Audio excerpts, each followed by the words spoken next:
Silang pendapat terkait pungutan pajak pedagang online mencuat usai dikeluarkannya aturan pajak e-commerce. Pemerintah berharap aturan pajak ini bisa menjadi gerbang mendisiplinkan e-commerce.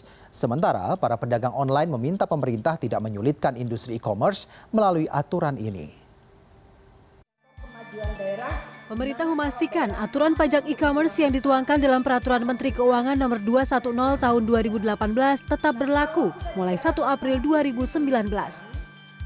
Kebijakan dilanjutkan meskipun sebelumnya ada desakan dari para pelaku usaha yang tergabung di Asosiasi E-commerce Indonesia untuk menunda penerapan kebijakan tersebut.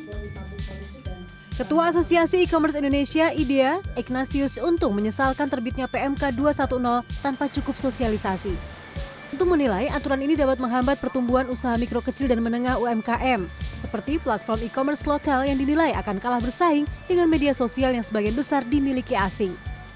Aturan ini juga dinilai berpotensi menyurutkan perjuangan pengusaha UMKM sehingga bisa memperkecil sumbangan UMKM dan online dalam pertumbuhan ekonomi nasional. Kita meminta Kementerian Keuangan untuk menunda dan mengkaji ulang keputusan PMK ini, terutama yang bagian pajak ya, dengan studi-studi yang lebih komprehensif. Kalau ternyata studinya menunjukkan bahwa ini tidak akan menyulitkan industri kami, dan bahkan mempermudah dan memperbesar kontribusi ekonomi, pasti kita dukung, nggak mungkin enggak.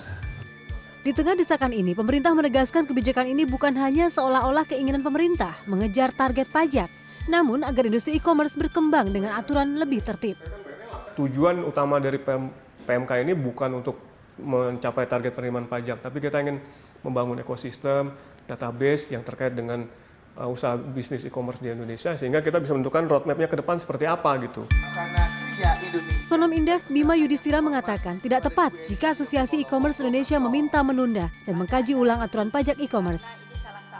Bima menjelaskan hal ini merupakan upaya pemerintah memberikan perlakuan yang adil tentang perpajakan bagi retail offline dengan e-commerce atau online. Kita melihatnya pertama ini kan ada perlakuan yang adil soal perpajakan.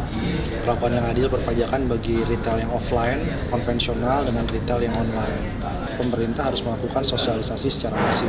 Tapi untuk poin-poin misalkan soal penerapan PPh final, untuk transaksi atau omset yang di atas 4,8 miliar, ya memang itu mengacu pada peraturan UMKM. Memang seharusnya gitu. Sementara itu, Kementerian Keuangan dan IDEA telah mencapai kesepakatan bahwa pedagang atau penyedia jasa toko online tidak diwajibkan memiliki nomor wajib kena pajak NPWP.